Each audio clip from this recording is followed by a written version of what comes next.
A minha sobrinha aprontou uma que até hoje eu tô incrédula, mas eu já adianto pra vocês que essa história acaba comigo dando uma corça nela.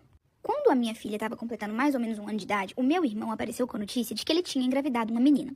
Só que assim, mais sem juízo do que ele, era ela. Porque simplesmente quando a bebê fez 6 meses, a querida disse que estava precisando de dar um tempo, que ela estava muito cansada, e ela nunca mais voltou. Depois disso, a menina passou a ser criada pela minha mãe, que já era uma pessoa sem mais de idade, e pelo meu irmão, que não tem cabeça nenhuma e acha que tudo é uma possibilidade, o céu é o limite, pode fazer tudo. Então, desde o início, a minha sobrinha foi uma pessoa muito sem limite. E ela tinha uns comportamentos que eram muito complicados. Só que assim, a gente sempre tentou entender que ela não tinha mãe, que a mãe dela abandonou ela, nunca mais deu sinal no mundo, de vida e tudo mais. E que ela tinha uma criação muito diferente da minha filha, porque a minha filha tinha uma família estruturada. Então assim, eu sempre tentei relevar o comportamento dela. E a minha filha sempre foi muito diferente da minha sobrinha. Porque assim, ela sempre foi muito quietinha, muito na dela, a gente sempre teve muito diálogo, nós sempre fomos muito próximas e tudo mais. Minha filha sempre me contou tudo, gente. Ela nunca tinha me dado assim trabalho mesmo, principalmente porque ela estava na adolescência nessa época. E ela era uma adolescente assim, simplesmente muito clara sobre o que ela queria, sobre o que ela gostava. Ela não escondia as coisas de mim. Só que tinha um problema.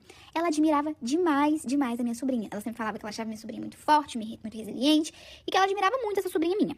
Só que tinha uma questão sobre a minha filha que me preocupava muito. A minha filha, ela era muito bonita. Na verdade, ela é muito bonita. Só que não é uma beleza assim comum, é uma beleza realmente extraordinária. As pessoas sempre ficam chocadas quando veem ela. Ela literalmente para o ambiente onde ela passa. E eu sempre me preocupei muito com isso, porque nessa época ela era uma adolescente, ela chamava muita atenção dos homens. Isso sempre me preocupou muito porque ela era só uma adolescente. Eu tinha muito medo dessa atenção que ela atraía, porque ela é muito bonita, ela sempre teve um corpo escultural, e isso me preocupava na adolescência dela. Mais ou menos naquela época ali, ela tava aqui com uns 17, quase 18 anos, eu e meu marido, a gente decidiu se separar. Já tinha muitos anos que a gente não tava mais se dando bem, mas a gente sempre tentava ficar por ela, porque ela era muito apegada em nós dois, só que chegou um ponto que não tava dando mais, a gente já não se respeitava, então eu e ele, a gente decidiu se separar, mas foi, assim, a primeira fase amigável que eu tive com ele em muitos anos, então o nosso divórcio, ele foi muito tranquilo. E nessa época, a minha sobrinha me surpreendeu muito, gente, porque assim, ela foi muito presente, ela viu o que a minha filha tava passando, a minha filha sofreu muito, muito mesmo com o divórcio.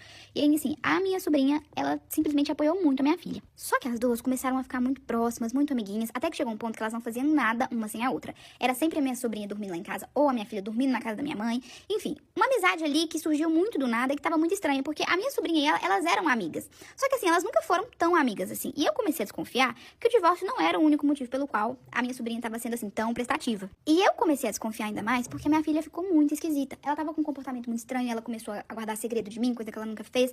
Ela começou a ficar muito estressada, ela começou a ficar muito nervosa. E assim, todo mundo falava que não, que isso era por conta do divórcio, que ela tava sofrendo. Mas, gente, mãe tem sexto, sétimo, oitavo sentido e eu sabia que tinha alguma coisa errada. Até que um dia eu decidi investigar. Eu decidi ir atrás do que quer que tivesse acontecendo com aquelas duas. E, gente, quando eu descobri, acabou comigo arrastando a minha sobrinha pelo cabelo.